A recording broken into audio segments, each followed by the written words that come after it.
All right, let's go. Let's talk about things.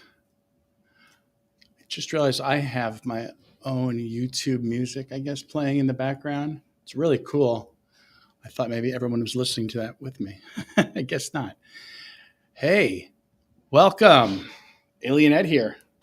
The constant companion theory. I have my dog Bentley here. He is trying to communicate. He is not happy with the food I gave him. Um, so we may have to deal with that, possibly. I can hear him. He doesn't want to eat the chicken I gave him for some reason. So maybe we can put something on top. I'm sure nobody's even watching right now. So it's okay for me to deal with Bentley. I wish I had some snacks for him. Come on over here, Bentley. Maybe you want to say hi to the people. No?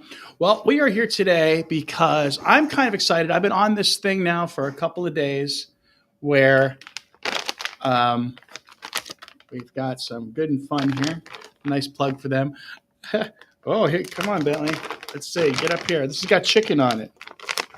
So, okay. I've been on for a couple of days now about this. The Artemis video. A lot of times, I don't even really look at the biological stuff too much. I'm like, that's cool. Looks authentic. Goes along with the rest of the stuff. People are writing reports about it. I got some archaeological evidence to seek out, or some sort of myth or ancestral narrative, right? Here we go. Ready? Get it. Come on up, Bentley. There we go. And then we got Bentley here. Oh. I don't know if he really even wants this here, but maybe we'll just hold on to him for a little bit. And that way we keep him busy. You might even want to go outside. I don't know. So, everybody, this is Bentley. Yeah. He doesn't have a lot of experience in tridactyl hunting. But let's even just look at let's just watch my video again. That way, at least it's on here and it's on the stream too. So I hopefully have a window open.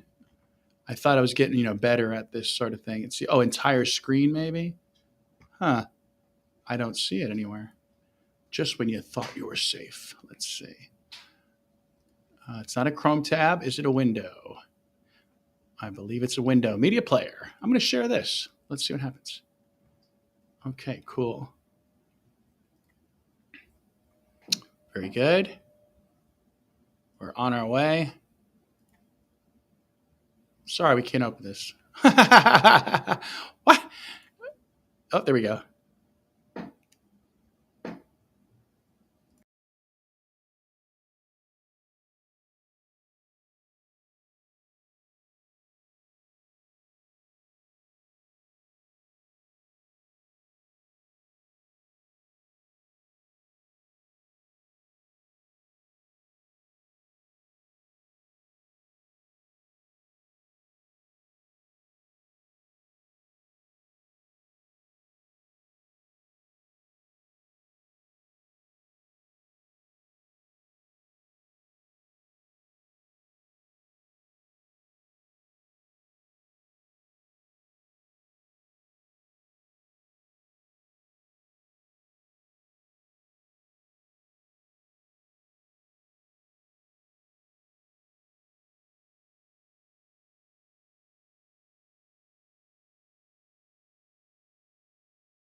Can you speak?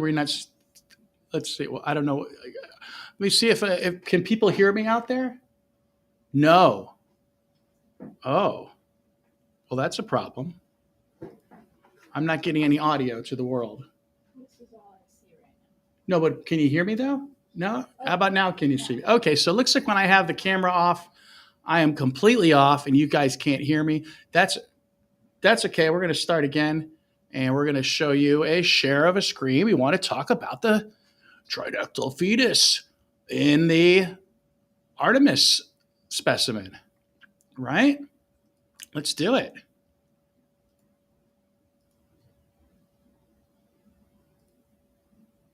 Specimen. Here we go. I have to restart again. As Artemis. The eggs appear to be in a state of hatching. What one expects to find in the eggs of a tridactyl are pig dragons.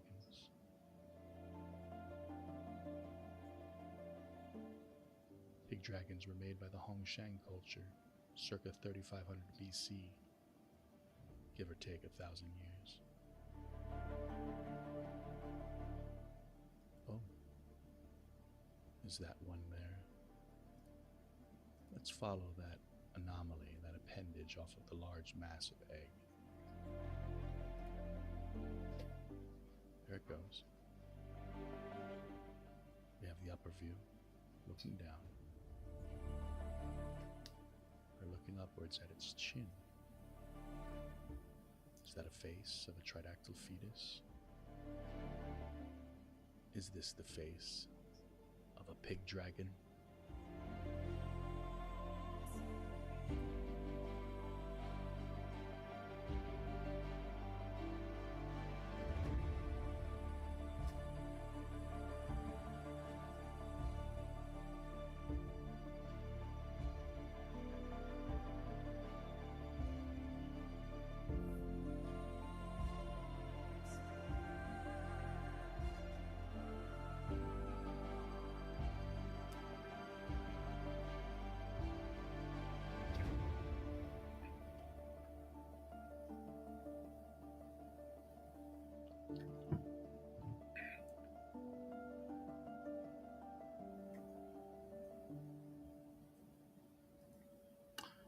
Wow.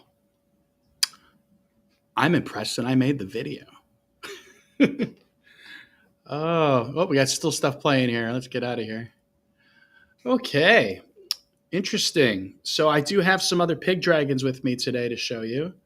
Let's see how the focus is. Here we go. Here's a big one. And again, I don't know if these are really authentic. These are probably made from river stones and some guy with a Dremel, but they're still very cool. I'm sure at least some of my artifacts, at least one or two of them are real, right? Very nice. So we got some pig dragons here. This is what I expected to find within the eggs based on the archaeological record. Those of you who have been following along to our constant companion theory, we believe the pig dragons are one of the stages of the metamorphosis that these beings go through. We believe they start off as a sort of a larval stage known as, well, I guess it depends. In Japan, the archaeological evidence seems to dictate that they're called magatama, which means like curved stone, I believe, something along that. Also, I believe they're probably the paisley, and the buto is another term for it. These paisleys are fertility objects. I guess originally they would appear on fabrics that maybe a pregnant woman might wear. So we believe, since this is the constant companion theory, that they have imprinted their culture on our own culture.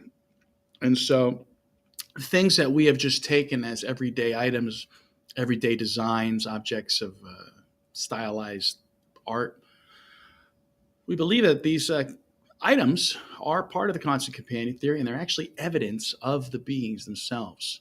So we launched this with our cordiform heart theory, which is to say that the cordiform faces of the beings correspond to our wonderful little design of the heart. And the way we see it is, I say we, it's me really. The way I see it is that these beings have been with us for an extremely long time based on that and based on various artifacts like the Syrian eye idols, right? The Telbrak Syrian eye idols. And the goddess Belit al Nagar, I believe it is. Um, Also, the Dogu of Japan or other, I would say, damn near hyper realistic in the way their depictions are. Same with the Permian bronze culture of Russia. These are these bronze metal plates depicting the beings in family settings, many times with I want to say a look of intelligence, the way the artist depicts them. We'll have to look those up maybe while we're talking here and see if we can find some Permian bronze. Look at that bone. All right, Bentley has been released. So let's see what happens here. I have a page right here, luckily in my hotbar, that is called the Permian Animal Style, also known as the Permian Bronze Animal Style. And they have it separated by various types. There's a being they call the lame owl god, which I think is really just Rua of China and other gods with serpentine limbs, lower halves. Let's take a look at the Holy Family. Okay, so I'm going to be sharing screen with you here of various depictions of the Holy Family, which is interesting because the trio, there is a trio of Tridactyls that the Alien Project has that they nicknamed the family. So I don't know if they were aware of the Holy Family or not, but here's the Holy Family depictions. Okay, so these are depictions of the beings in family groups. Now, is there an arrow that'll allow us to page through these? Don't think so. So we're just going to have to click on each one of them. And I'll go ahead and we'll go ahead and play our music. Again, the chat should be open on Twitter. So if you're seeing this post, feel free to drop me a line. If I know you, you can ask for an invite and you can appear either in video or in audio. That would be fun. I'm going to play some music while we look at these.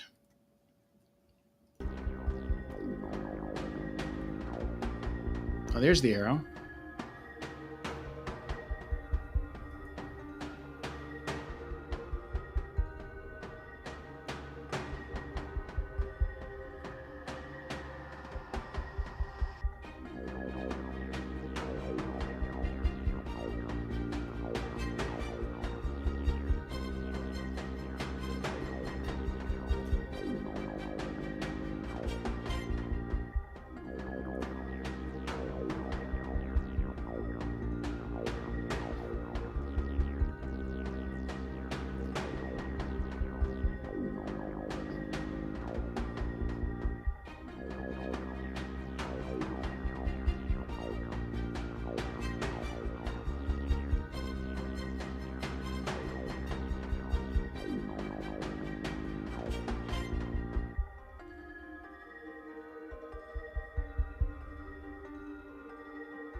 Okay.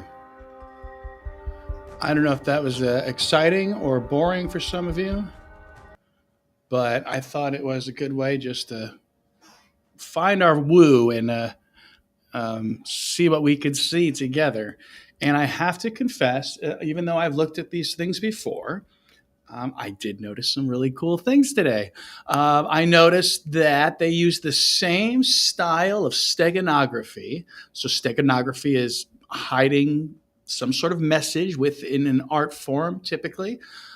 So, they use the same type of steganography where the crossed arms become the tridactyl head and face. Yeah, that was really cool. So I've posted that before. I wouldn't mind showing it to you again. And that is from the Indian temple. I was watching the Praveen Mohan video, and he's in this temple, and he's showing us a couple of, I call them yakshas or guardian gods. They're the ones that flank the center god.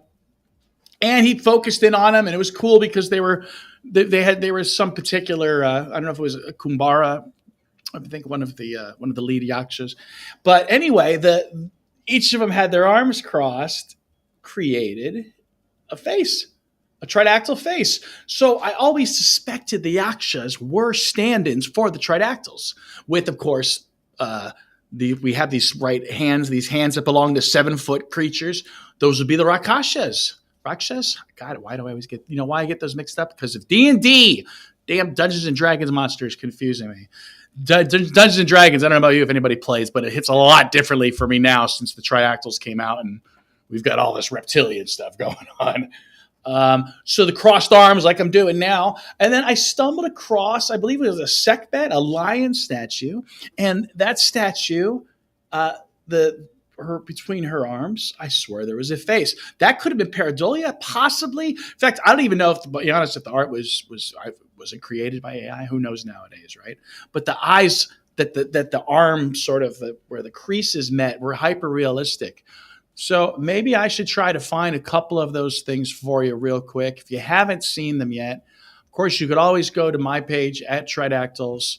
I heavily focus on X plus some Facebook, and I try to stay busy with YouTube, and I try to give TikTok, my time also, because I do love the format of TikTok and the videos. YouTube almost feels, I don't know, I guess that YouTube is the way to go, of course, but I don't get a lot of traction there. So there's that. So what were you going to do? I was just going to go to my videos, and I'm going to go ahead and just pull up that groovy Indian Yaksha Tridactyl head video. So give me 1 second here, and we will go ahead and get you guys going on that. I like to show it on my channel here on the stream while we're doing this because it just puts it out there in like a different form. Hopefully it really encourages engagement. I really want people to start looking for, their own discoveries. Even though I do love to brag about my wonderful degree, thank you, Florida Atlantic University in Boca, for my anthropology degree, what I'm doing, I feel like a lot of people could be doing, right? I'm just combing through the artifacts with a new perspective since we have the bodies. Now, maybe if you don't believe the bodies are real, all of this won't work. You've actually, it is like woo. It's a sort of a mental state, I guess. I've accepted that they were real based on the testimony of forensic scientists. So it wasn't my decision. It wasn't really belief after that. It was me taking these professionals' word for it. But now if you don't believe them and you think it's fake, which I guess, you're welcome to think that. I don't think anything I do or say will make any sense. You won't see it. It'll be hard for you to decipher these artistic blobs, and you're going to scratch everything off as pareidolia and coincidence because that's all you can see is pareidolia. Anyway, let's watch this again because it's cool. Look at the crossed arms. You might already see it now if you're familiar with the Tridactyls, or even if you're familiar with the pig dragon I just posted. I mean, I should just superimpose this face over it. Maybe we'll do that next.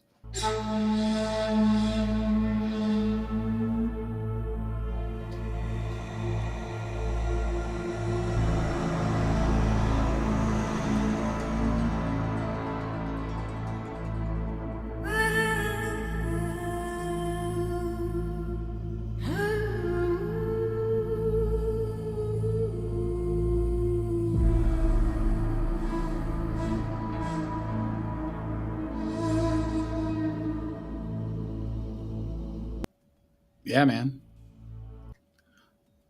Steganography. And I'm not sure if you even caught the piece I was talking about with the Permian bronze culture, but it's in there. In fact, it's funny because it showed a more human-looking family, but yet their arms and down below, I think it was just their arms. Their arms were forming that wonderful pretzel-shaped. You know, the pretzel is related to some pagan goddess who's associated with serpents and eggs. Yeah, I would consider that a hit. So if you consider the simplest of things like the heart, the pretzel, dwarves and dragons, if you think about all of these things being derived from one significant period of contact, it starts to make sense. All these strange things are related to the same phenomena.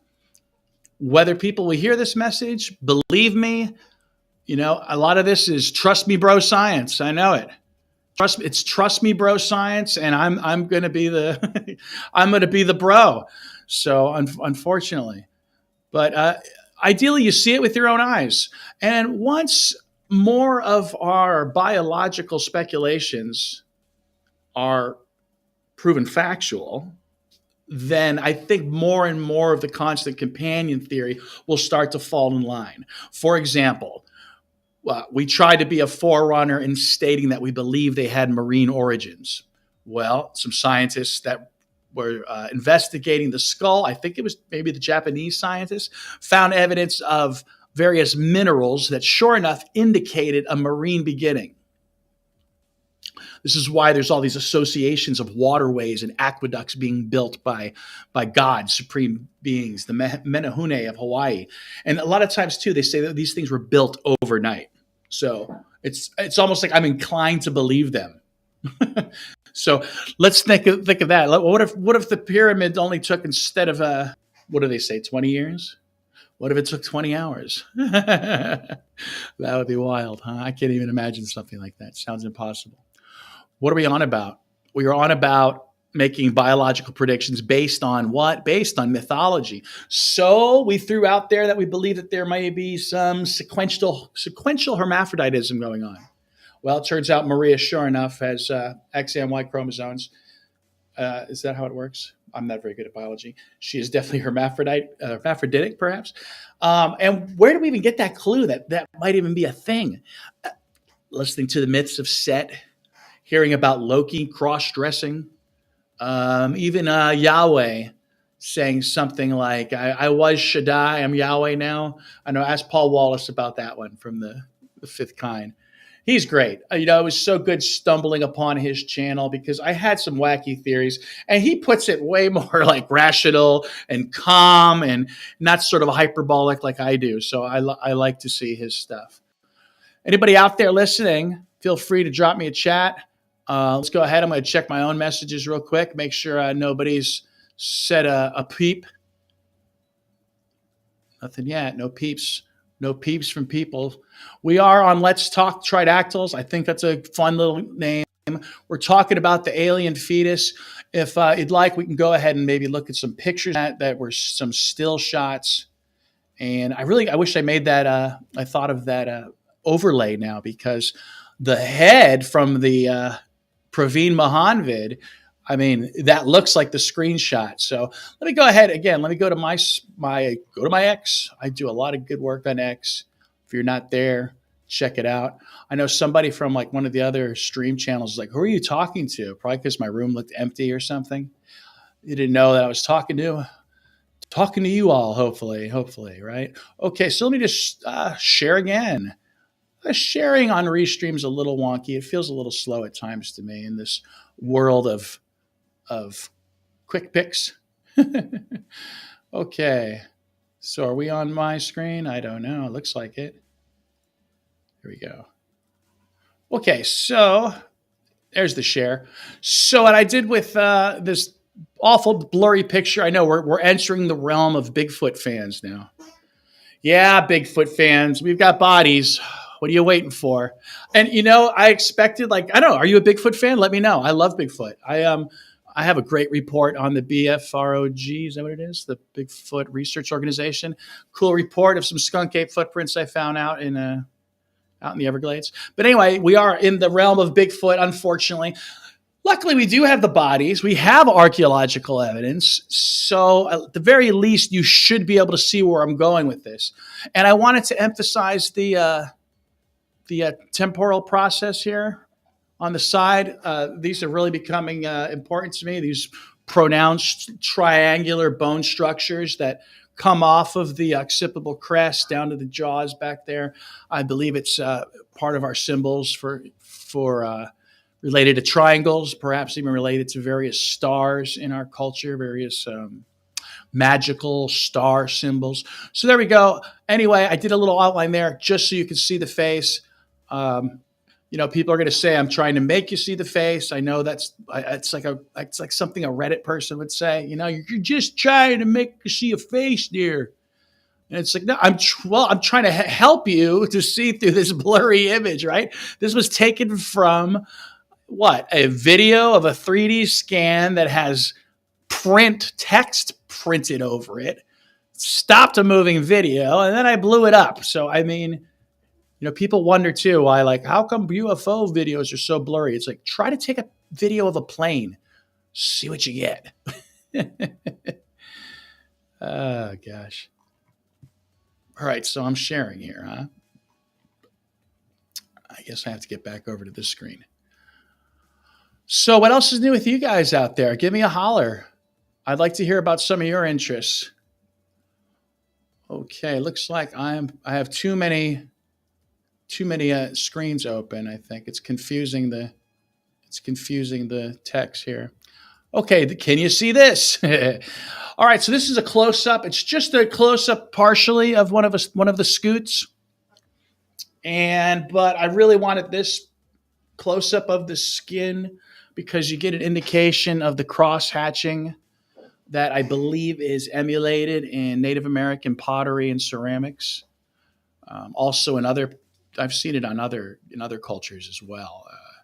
The Vinci culture, I believe, has some of these.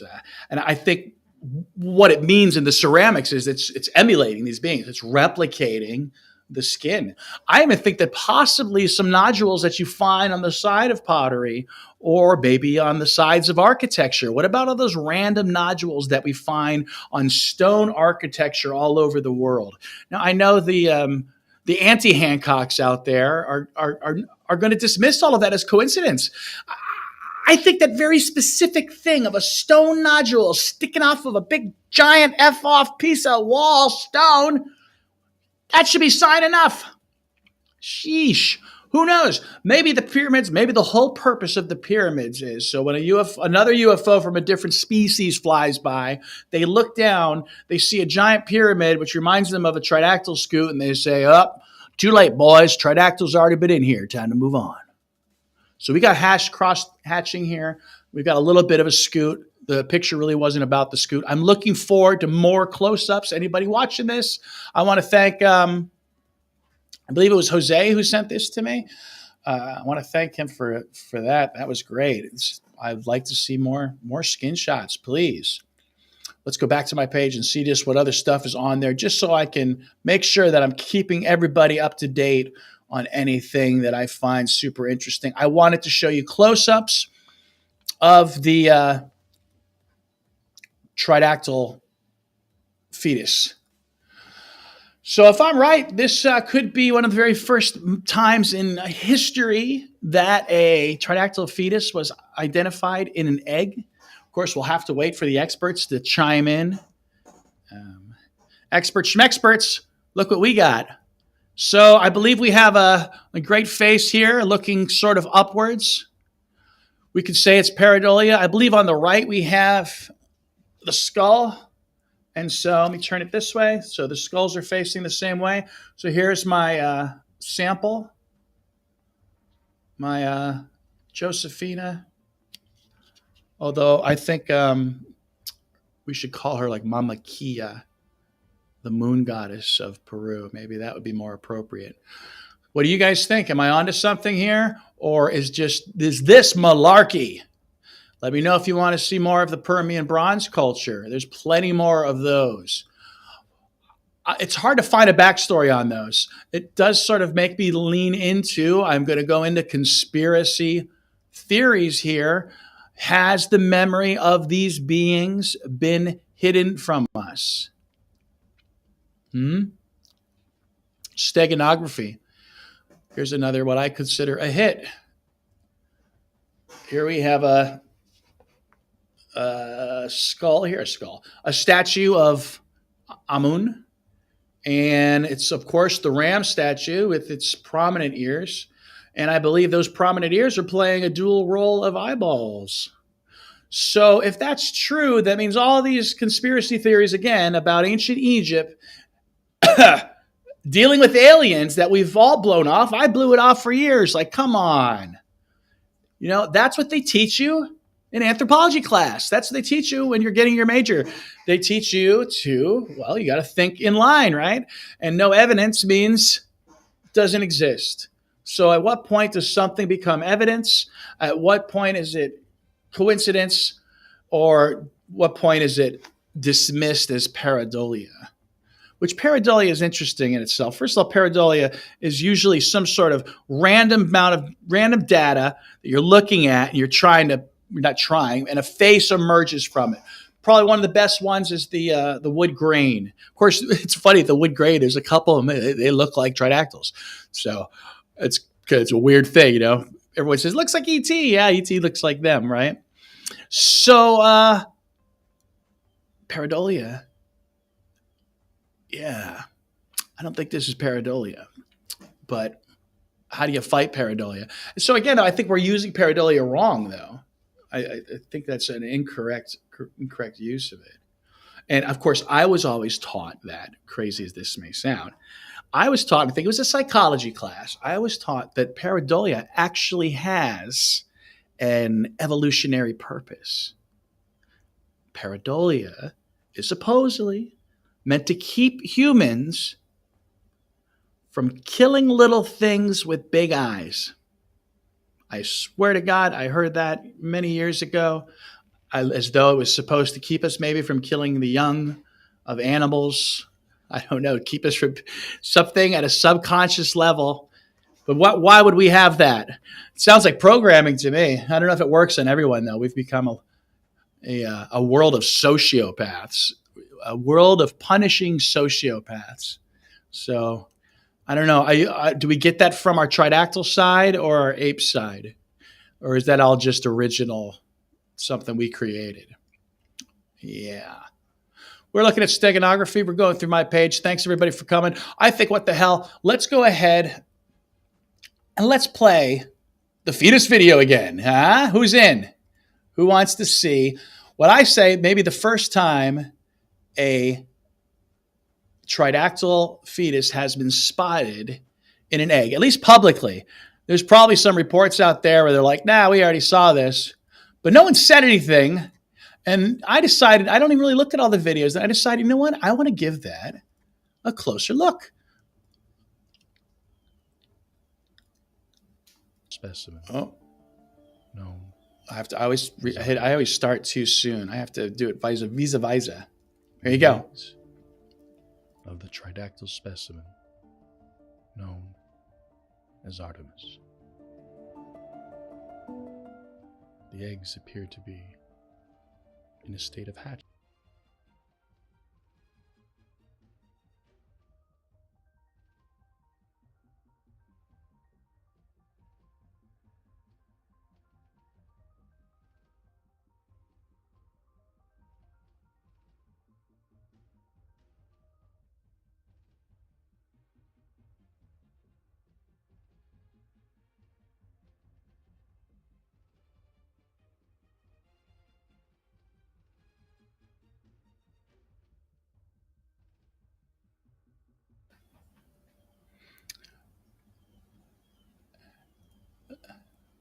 Looks like, since I had stopped sharing on one screen, oddly it stopped sharing on my entire screen. So let's take that from the top, shall we? In case you're just joining me, my name's Alien Ed of Tridactyls.com, creator of the constant companion theory. That is the theory that, well, you know, Harvard calls them the cryptoterrestrials. I call them terrestrials. We call them properly the Tridactyls. I believe the Tridactyls have been with humanity for a very long time, thousands of years. Before 3500 BC, I'm sure there is evidence of them in the archaeological record. And I believe I may have just spied a fetus in an egg. And so I'm going to share that with you. And I'm going to make sure the share is going first before I even start playing it. And then we'll all be on the same page. Let's go. Nope. Of the tridactyl specimen. There it is. Known as Artemis. The eggs appear to be in a state of hatching. What one expects to find in the eggs of a tridactyl are pig dragons.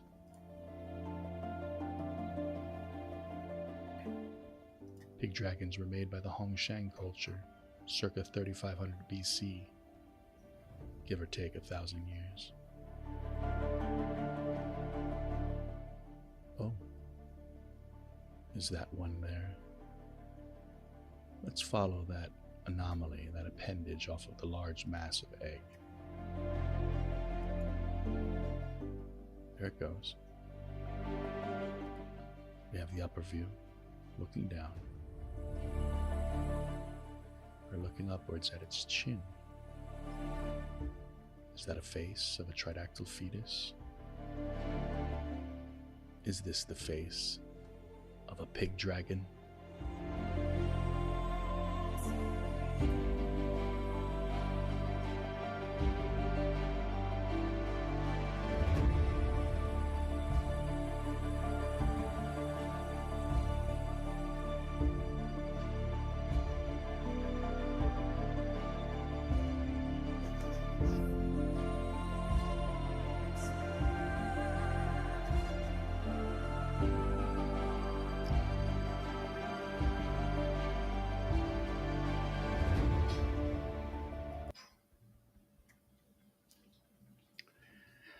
Wow.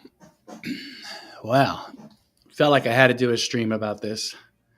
And just bring it up again. But I'm going to get going here because, you know, I got to do some groovy Photoshop where I demonstrate how the face in the fetus. Oh, wait, hold on. There's this just in. Javier Garcon coming in. Is this live? Yes, it is. I guess I can type a message to him. Let's show his comment. There he is, a.k.a. Fat Jesus. Let me send Fat Jesus a link if you want to come on. Why not, right? We can keep this show going a little bit longer. I just need people to wake me up. I'm a bit of an introvert. I'm a bit of an extrovert. So I get too close to the screen because I guess I bloody can't see. So everything's still too small. I may have to like enlarge stuff. Maybe. I don't know. Let me send Buddy a guest here, a guest invite. So if you don't know him, he's an interesting character. He's a veteran, and he likes to stream video games that he plays. He plays like, you know, insane video games where people are running around shooting each other. I mean, I guess I do run around and shoot people too on DDO but it's with a crossbow. It's not the same. He's got like machine laser guns and stuff. Let's see if he wants to come on. Is this live? Is this live or it's Memorex? That is an old reference. While we're waiting for him, if anybody's still watching, thank you. God bless America and wherever you come from. Let's take a look at these pig dragons. Okay, we got some Hongshan pig dragons. Probably just replicas, but that's okay because I just love just having a hold of them and knowing that they're part of just the whole phenomenon, just like little souvenirs. Mr. Fat Jesus. Javier, you're up. You're on camera. I better turn you off. He's like showing his derriere. Let me put him back on. Are you back? Oh my God. What's going on? Did you watch my fetus video? Can you hear me? Yeah, I think I can hear me too. What's No, up? no. If you turn me off, I can hear you talking. Turn myself talking. Can't even hear you online. Hold on, give me a second now. So we were just showing everybody. We're going through some artifacts we got. Some of these Chinese pig dragons. This one's probably just a direct sort of ripoff of that green jade type stone that's in my video. I wouldn't doubt. So, can you hear me? Okay, Mister. Yeah, I can hear you. How's it Great. going? Haven't seen or heard you in a while.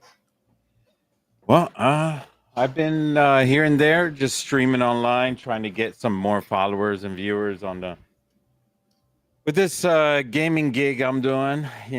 With X Defiant. Oh, look at that! Save the chimp. Representing, got my volunteer shirt on. This is one of those T-shirts I kept. I don't want to get rid of it. Right? It's my Save the Chimps. It's my. I only have a couple of Antho shirts, and that's one of them. Nice, very nice. So, what games are you playing right now? Oh my gosh, man! I'm playing X Defiant now. Is the new game that has come out, and this year, but it's a free game. I had some people that follow me, and I was looking over their profile, and it showed that they like playing that game. I said, you know what? Since I'm playing my game, why don't I just play something that they like to play? And so I decided to go ahead and download the game and and play around with it. So that's what I started to do. Is Sounds play that game. great. Did you watch our new fetus video? New fetus. You had a baby? I think I spotted a tridactyl fetus in one of the eggs. I have to look at your video real quick. Well, I'll play it right now for you. Yeah, play it. Play it right now. Let's do it. I've already played it. Like, this will be my third time playing it on the stream today, so that's cool. Yeah, I was doing some errands, and then all of a sudden I'm like, what is this live video just popping up on my my messenger? I'm like, oh, it's Ed.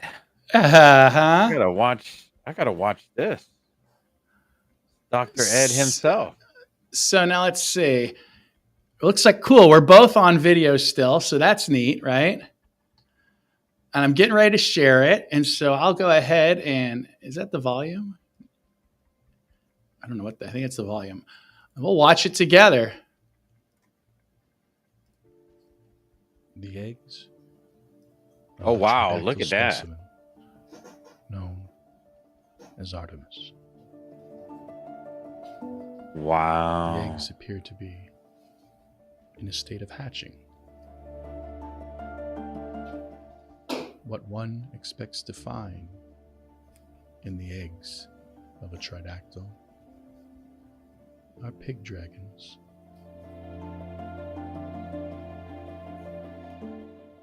Pig dragons were made by the Hongshan culture circa 3500 BC, give or take 1,000 years. Oh, is that one there? Oh, Let's wow. follow that anomaly, that appendage off of the large mass of egg. There it goes. We have the upper view, looking down. We're looking upwards at its chin. Is that a face of a tridactyl fetus? Is this the face of a pig dragon?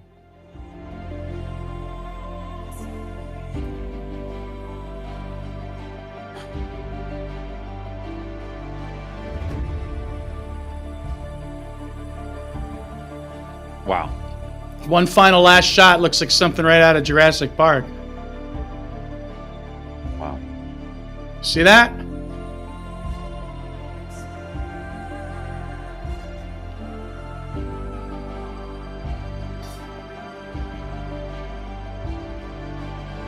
Just to hypothesize, are they like kangaroos? Kangaroos? Where do you get kangaroos from? No, I mean let's hypothesize. Are tridactyls like kangaroos or like snakes? Do they carry their eggs? Ah, Do they re that's funny you say that. do they swallow their eggs and carry them around and then they regurgitate them back out?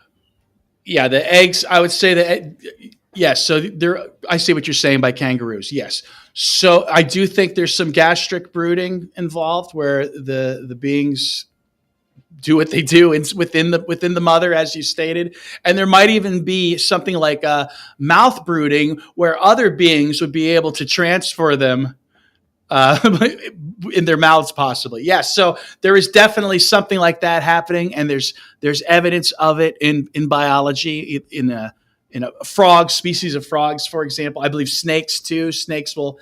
So yeah, good one. Yeah, I didn't know when you said kangaroos. I'm like, they don't have a pouch. Yeah, I mean, these mothers, these animals, creatures, beings, all have something in common, and even human beings, they carry their youngs or fetuses within themselves, but we don't regurgitate our babies and then put them back in. It's like we don't we don't take the placenta out, check it out. Oh, here's our placenta, and then put it back in ourselves. Um, as far as snakes go, snakes can like regurgitate their egg out and say, okay, check out the egg. The egg looks good. Oh wait, this egg is no good, so throw it away. This egg is fine. Let's take it back in, put it back in ourselves. Let's carry this egg around. You know, I mean, they can examine the egg, make sure the egg is fine. It has a Something, yeah. living being inside of it. Yeah, there's something there for sure. So I think it's cool that this might be the first example of evidence of someone spotting a tridactyl fetus, at least publicly. They may have discovered it in the science in the laboratory. And also I think it's important because it's the first time in probably 5,000 years that someone has seen a pig dragon again. Mm. Right? And how many can they have? Is I, another question. it looks like that. First of all, those eggs, if you notice, like two of them seem to be a little more normal size. That other one is like massive. It appears to be like multiple eggs, and then within there might even be multiple beings in one egg, and it gets weirder. The beings within the eggs have eggs also. That's wild.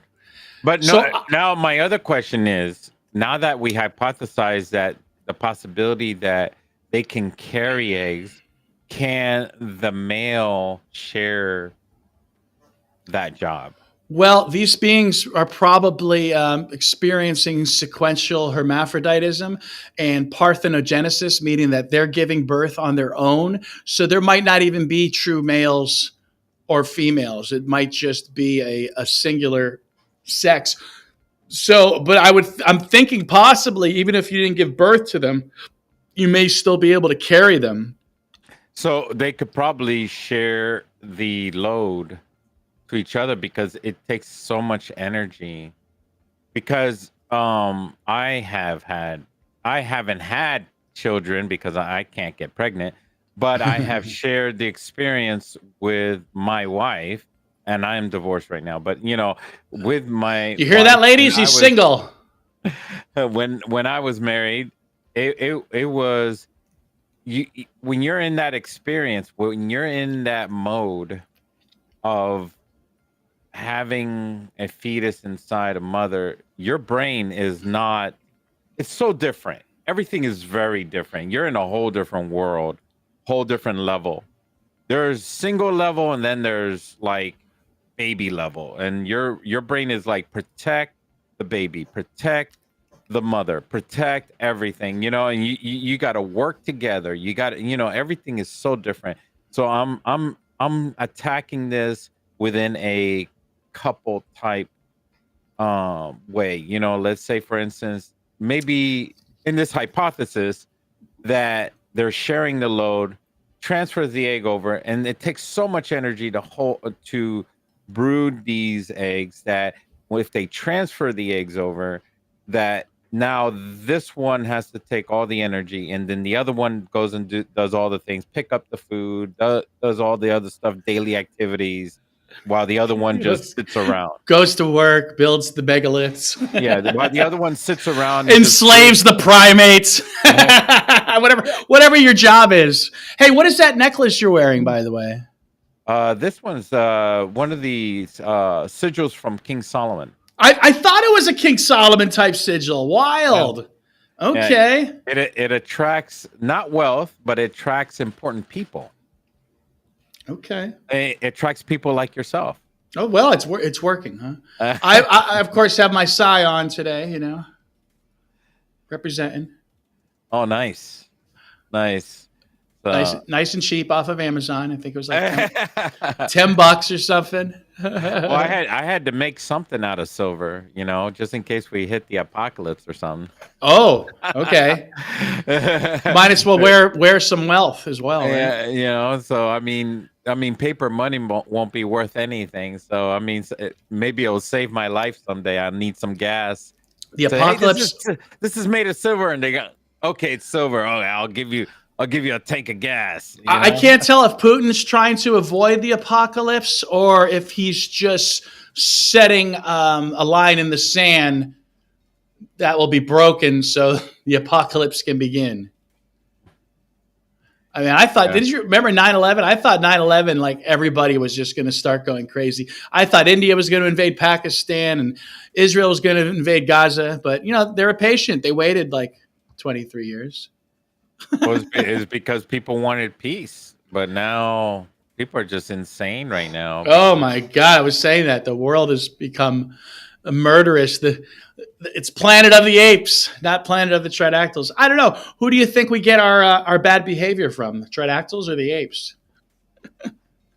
I think inherently, like the Catholic Church always says, we're inherent sinners. So we are inherently evil, but we fight really hard to be good. Yeah, but what if the original sin of evil was the crossbreeding of our two species? I think we get the good from them. Okay. I hope so too, and I hope that, like in Eastern cultures, our enslavement is. I'm sorry for jumping over you. No, our enslavement is to calm the evil part of ourselves, maybe our primate part. And then when you think about it, when you go to the zoo, we have primates that are in a cage. But if you go in the wild, you're going to get your ass beat. If you go out into the wild, go into the jungle, if you get close to a primate, you got a little primate on your shoulder. I don't know. Is this a proto primate? Oh no, it's attacking you! Oh, security! Oh, too fun. Well, I'm glad you're getting into the Tridactyl stuff too. And I know you followed. Show the head again. Show the head again. That is so uncanny. Look at that. Looks so real. Yep. So, of course, we have the occipital ridge forming this cordiform shaped crown. You know what I would love to do with that is to put lights, like LED lights inside of it. Oh, that'd be fun. That's an interesting one. I'll drill out the eyes maybe. Oh, it's not hollow. The eyes are not No, it's not. You got to use you have to use a Dremel tool then. Probably. You have to use a Dremel to get the that dark spots right there and the nose. I think what I'll do, I'll print one. I think I'll paint one white, and then I'll write with the Sharpie on it the various the aspects of it. Yeah, and try and drill out, and then you have to sand out the eye area and the nose. And then do one with LED lights in the inside. All right. And then probably do just the CR batteries. You know, the little watch batteries. When do you do your streams? Well, I was gonna get ready to do a stream right now, late in the afternoon, 6 o'clock, Okay. but I end up researching a lot. I'm a lazy streamer. I do too much research on certain things. Right now, I'm researching on YouTube on how to figure out how to do the algorithm because being an older gentleman like my or us being an older gentleman, we're trying to figure out how YouTube really works. And that Right. is my nemesis. YouTube is my nemesis. And I have not conquered YouTube. I have conquered Facebook, Microsoft when Microsoft was streaming. I have conquered TikTok. TikTok, I got over 1,600 and just started TikTok just this month. Oh, good job. I have 13,000 on Facebook. I have followers. I have 8,000 followers on Twitch. You know, I mean, Okay. I conquer these streaming, but I don't have a contract on any of them. So Okay. I do like three streams at once. I use Restream, That's what and we're on right now. We're on Restream. and then I use TikTok by itself, so my computer can handle TikTok and Restream at the same time. Okay. Okay. So Good. Cool. Yeah. I so mean, I do have like you said, a contract with X. Not any of the other ones. I feel like TikTok's been good for the videos. I feel well like X has well been pretty good for a real interest. con a real contract is if you're partner, that's a contract. Oh yeah. Once you hit partner, you can't stream on nowhere else. Partner Oh, is serious. We're talking about they pay you for the whole year. really? Yeah, you get paid like $130,000 a year or something like that. So, do you have any advice for people who are just starting to stream things? Uh, just keep streaming. You know, stream like you're already getting paid.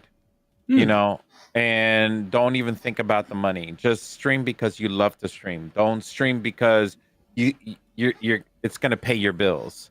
You know, don't stream because you think you're gonna strike it rich. Stream because you love doing this. You love communicating with other people. I love doing it because I enjoy entertaining other people. Okay. This is something I like doing. So, when I, you say keep streaming, is there any like sort of like you have like recommendations when or how or? I okay, well, there's a lot of studies going on streaming. There's people that they say that streaming is the best time to stream is around Eastern time, is around 5 p.m. like what we're doing right now. All right. If you're Right? listening, I'm then welcome to Tridactyls.com, Constant Companion Theory. I've got Fat Jesus live on, giving us some tips on streaming and getting some followers to watch your crap. but you're now that you're streaming it live, people in Japan, Australia, and all these other places are going to watch your stream after you're done because Right. they're going to be sleeping right now, so either that or they're awake right now, and because they're going to be going out, it's Friday night, so they're going to go party or go out or do something, and they're not going to watch your stream, or they're on the subway right now about to go to the club and they're watching your stream right now. Who knows? Or they're drunk or mushrooms. yeah, Yeah. Oh, look at that alien. yeah. That's great. Well, So what else? then your hashtags are going to be like hashtag mushrooms or. Hey, let me ask you this. Did you look at the Indian video I posted of the hidden tridactyls in the statues? Did you see that one? I did see. Yeah, man. I'm hitting like all the like buttons Oh, every single good. time you I post. was just about to sign off when you got on, by the way, because I'm going to have to do I'm some glad more. you didn't. I'm I, glad you didn't. I was literally in the process because I'm going to make some. I got to make some more graphics and videos. I got to keep posting stuff. Oh no, yeah, you definitely have to. So And part of it's just, it's just to get the word out. I feel it's like my duty. If I'm like one of the only people that are spotting these things, that I want to share it with everybody. Let the experts, tell me otherwise. make sure you put your the tridactyl marking on every picture that you post out.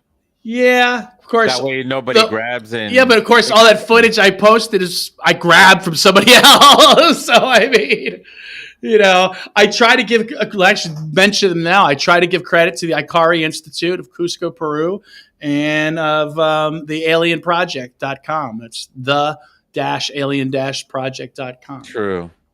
But hey, it's coming from you from your stream, so you're the authority in spreading. Yeah, didn't the you word see? out. Like it's got like it's got print all over it. I'm gonna see if I'm gonna beg them to start releasing some content without the damn watermark on it, so we can see. They have their watermark. They have their watermark on the video. Yeah. So I always try to give them credit. I don't want to piss them off because I'm in contact. I have gotten a couple of emails from them, so I'm happy about that. There's been several people I've been reaching out to. You and I talked about going down there, so maybe it'll happen still. If you make like, if you got like 50,000 followers and there's tons of donations coming in, you'll be hearing from their lawyer. Yeah, exactly. Right now, it doesn't matter. No, they're like, oh, he doesn't have any followers, so he doesn't matter right now. Yeah, that's why maybe my message doesn't matter. It's not getting out there. By the way, did you see the? I don't know if anyone else has. I should probably share this too. Did you see that Harvard released a report on the cryptoterrestrial theory, which I call the Ur-terrestrials? That is, there has been an alien race on this planet for some time. Harvard actually released a report. Let's take a look at it. Oh yeah, let me look. Hypothesis. It's a hypothesis. I know. Someone corrected me. They said it's not really the constant companion theory. It's only a hypothesis. I'm like, yeah, but hypothesis just doesn't roll off the tongue. So it's a good start. Harvard, it's a good start. Well, it goes, Harvard when you think about it, it goes in tandem with the Maria report that just came out on her being a valid hermaphroditic hybrid. You're moving too fast. I know. It's written in a very, I don't know if I would have formatted it this way. It's probably some proper formatting, but I think we could have used some double spacing. I'm gonna post down though, because it's kind of hard to read like snippets. So let's just see so here's something: the cryptoterrestrial hypothesis, CTH. So I guess mine's the constant companion theory, is CCT. I guess it could be CCH as well. But then again, I don't even like the term cryptoterrestrial because crypto implies like unknown. And I think I know who they are. It's the Tridactyls. Mm-hmm. So they have some paragraphs here, and they talk about various things in folklore. They talk about evidence from what people have seen. They talk about the speaking of secret bases across the United States and the world, secret bases in the U.S. underground that people have talked about. They talk about a gentleman by the name of Philip Schneider who claims to have been shot with electricity by like a 7-foot alien, and he claims that the Americans are working with non-human intelligence. So yeah, here's some great. I need to look into this stuff here. Limits to historical, geological, and biological knowledge. That sounds like right up my alley. A lot of people try to throw a lot of different phenomena at me. Please send me the link to this. Yeah, absolutely. Very important. So here they talk about traces of a lost civilization. So they're going to be looking at the megaliths. Anyway, isn't this great? It just I feel like just with what's happening. Who knows? Maybe we are in this moment. We are living in this disclosure tidal wave. Hey, we got someone named Paul coming in. Hey, let's let Paul into the room. Hold on.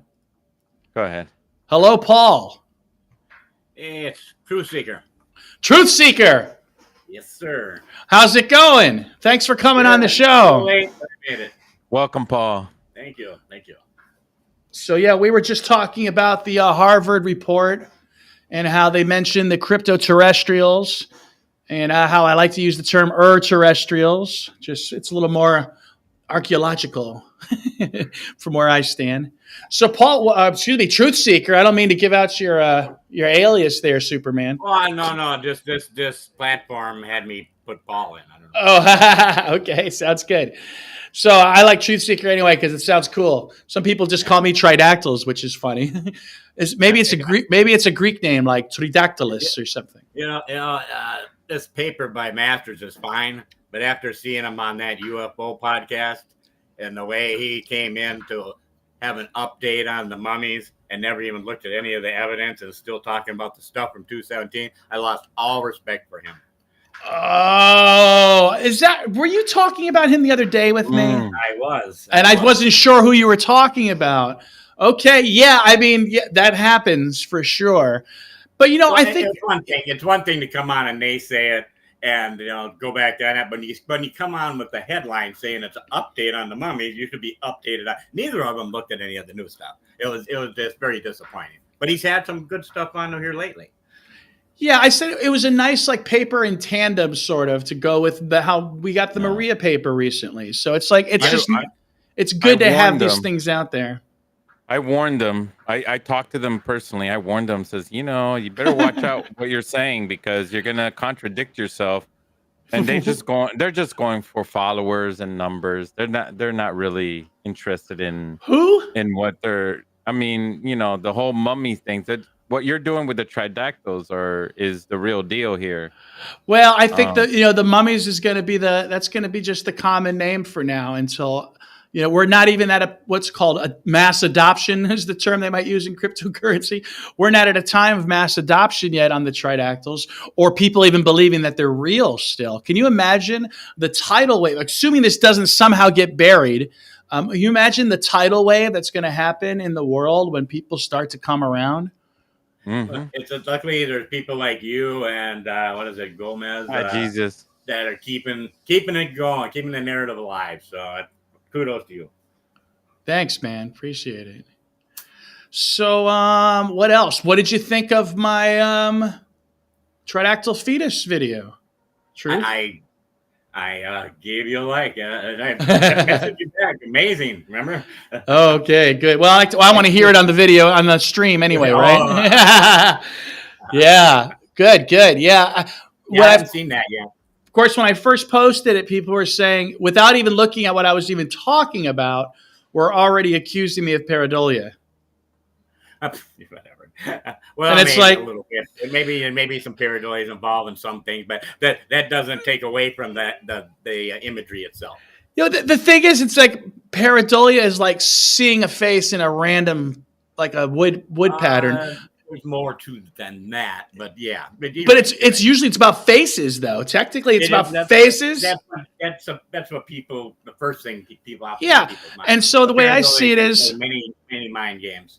I went into this looking for faces because I expected to see faces because it's an egg. You know what I mean? So I just don't know if it's the same, but we'll see, won't we?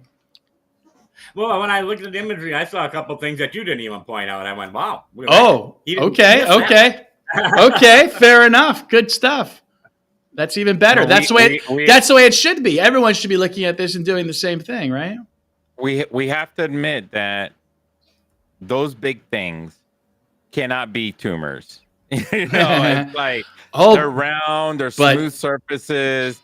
They're obviously looking like eggs, and that's what we're going to be looking for. We're going to be looking for a face. We're going to be looking for a fetus, because normally that's what we're looking for when we're looking at our wives, when we're looking at our women.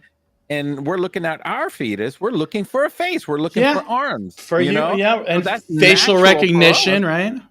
It's natural for us to look for that. When we're looking at a chicken and its eggs, and we're looking through that little light, Have you ever looked through that light? Yeah, of I course. done that, and we're looking for, is this egg viable? Does it have a little chicken inside of it? Is this worth it, or are we going to eat the egg? Yeah. So it's the same thing. We're looking around for it, so it's natural for us to look for it. We're not. It's not a cloud in the sky. Exactly. I mean, right. There's a big difference. Egg. It's an egg. Right. We already know. We have the baseline of what it is. It's an egg already. Yeah, I mean, some guy said what in a creature, Some guy said what I'm doing is just like looking at an outlet face and seeing a face in an outlet. You see that's not right. That person should never have said that. I know Because it's coming from. It's like the person says, "Oh, we're looking at this cup, and you're just making it up now." How about this? It's coming from a being. Even worse, even worse is that someone said, "Well, I think that the Josephina's head's made out of a llama skull, so therefore the eggs are fake." So like that's what we're fighting against right now, is that people believe one thing's fake. They're still going on the llama skull, even though I can't remember the guy's name who wrote the original papers, come back and said, well, maybe it's not. Yeah. So the beings are tucking away llamas inside themselves. Oh, yeah, that's cute. Something like that. I said, where is this flesh maker's laboratory that are patching together llama bodies and what they never explain too when they talk about the llama skull, they don't say what the rest of the body's made out of. What about the rest of it? Chicken bones. Chicken bones. Chicken bones and children. Sounds like a Marilyn Manson song. Yeah, exactly. That was one of the big things they're saying, that they're digging up old babies, ancient babies, and making it so they can get the DNA analysis. That said, they're the same. When you go to age it all the way through the whole body, you get the same ages no matter what you take. There you go. He's probably mad. He's probably mad because he paid like $10,000 for an alien head, and he got scammed, and he ended up with a llama head. For alien head.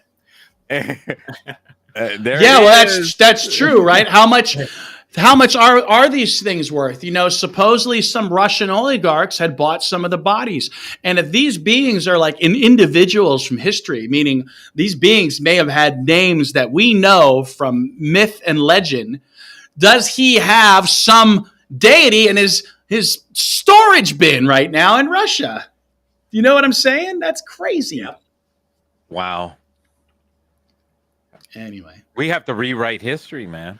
Well, yeah, not just absolutely. It needs to be rewritten. They just start all over. No. Yep. I mean, we have to repaint history, We have to I think that's what he's saying, right? Idea, yeah. Everything about it.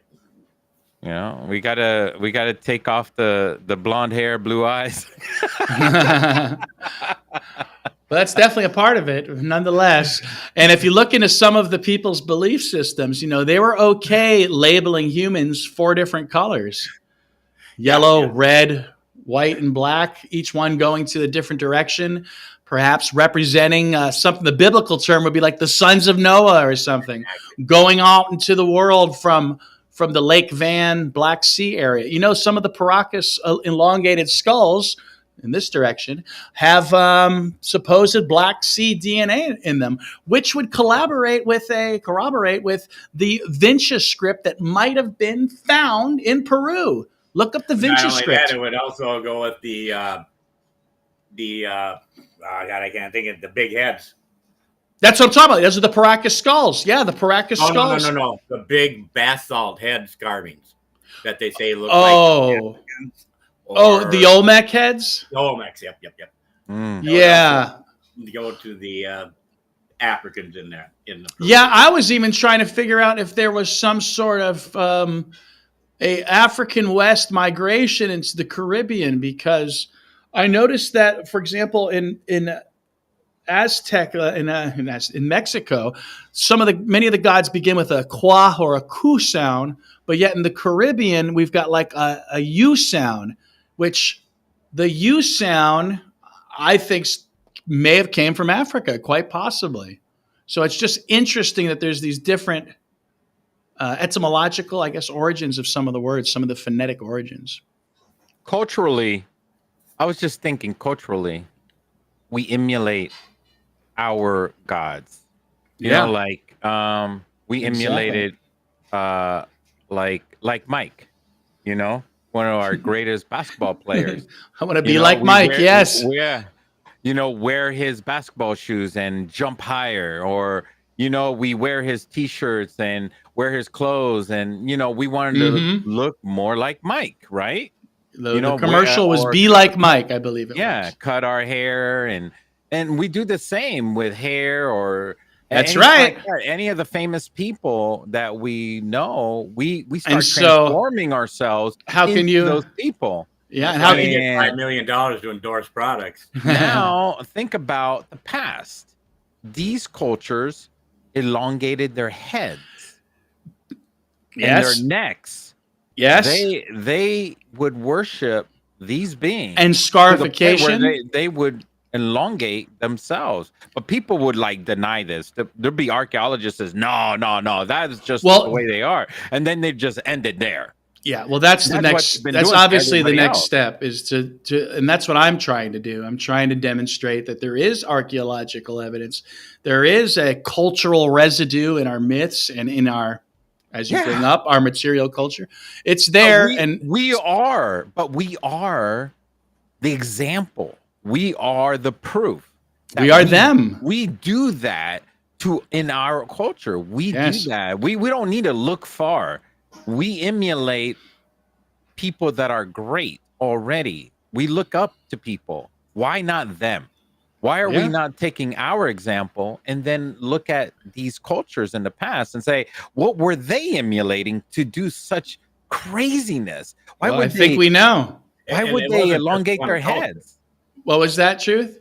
It wasn't just one culture. That was the headboarding was going Yeah. across many Yeah, cultures. across And the world. why? Well, who woke up one day and said, "I'm going to freaking strap this board to my baby's head and deform it"? Right, and what the without some anthropologist kind will of say. reason. Go ahead. Go ahead. No, I'm good.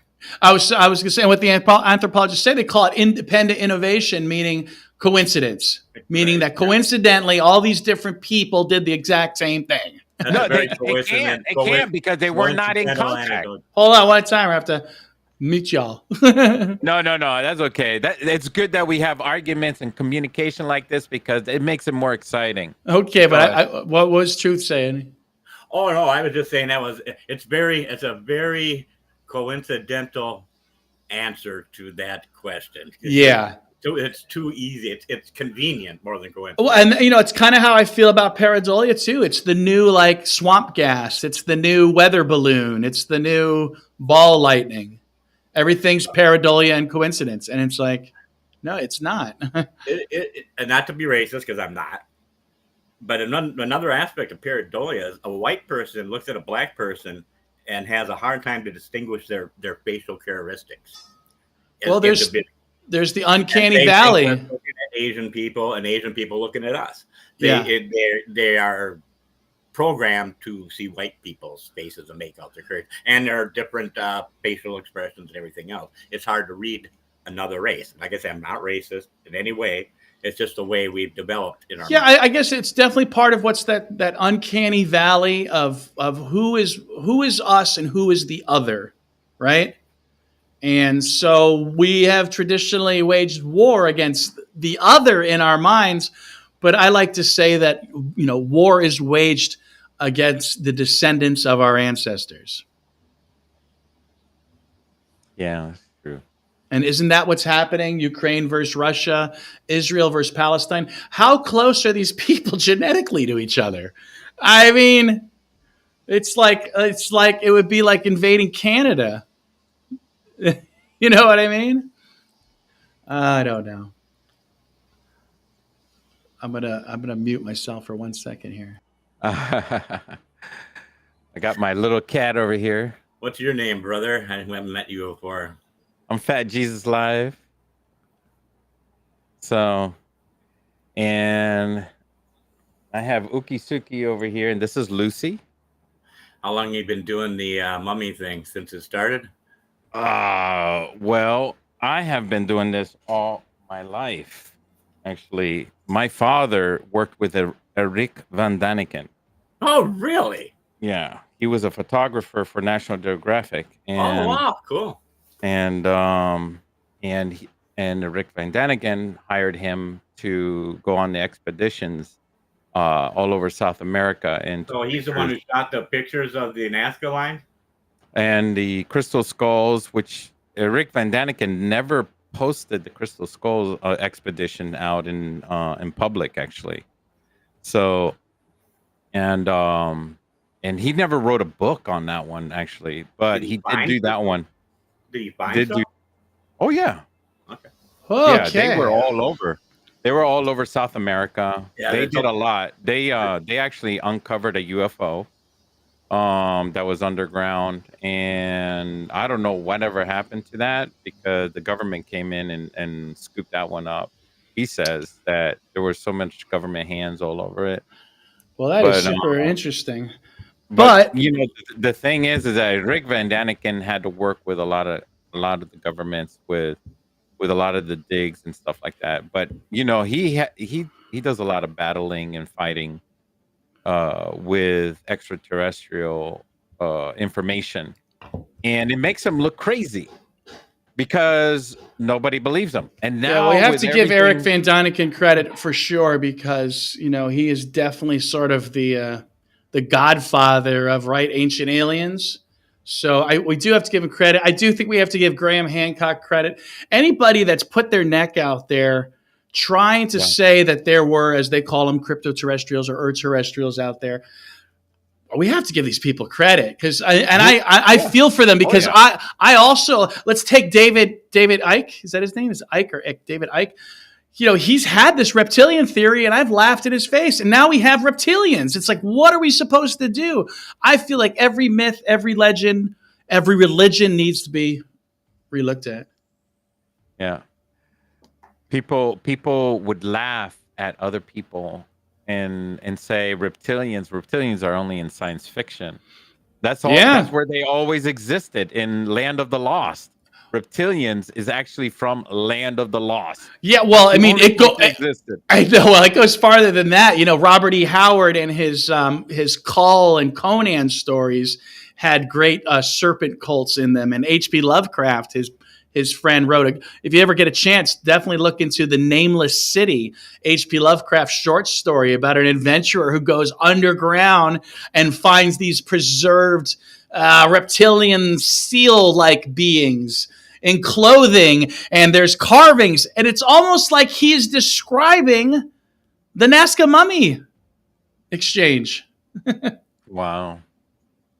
So it's amazing. These pioneers, they're pioneers. Because they're pioneers, and I hope to follow in their path. But guys, I am going to wrap this up here. Hold on, but they did it in a time where people were naysayers, in a time where people would turn their backs against them, and it was a time when science fiction was just for kids. That's good. I do want to wrap this up. So, Truth, any last words also to piggyback on that? Hey, wrap it up. It's not Christmas. Come on. I've been here an hour and a half. I need a break. This is like a new record for me. But thanks for coming, you guys, because you helped spark things for me to say. But yeah, Truth, any last words? Uh-oh. Did we lose Truth? There he is. I'm Truth? here. Any last words? So I'm going to try to wrap this up here. No. I'm just gonna say I'll make it on time next time, because I missed a lot. Oh yeah, definitely. Yeah, that's cool. And we'll try. We'll definitely stay on topic. But I like jumping around at things too. Thank you again, Fat Jesus. Thank you, Truth. Live long and prosper. You know, keep the truth out there. Live long and prosper. It's a wondrous world full of crazy things happening, and we need to keep our imaginations open. Bye, everybody.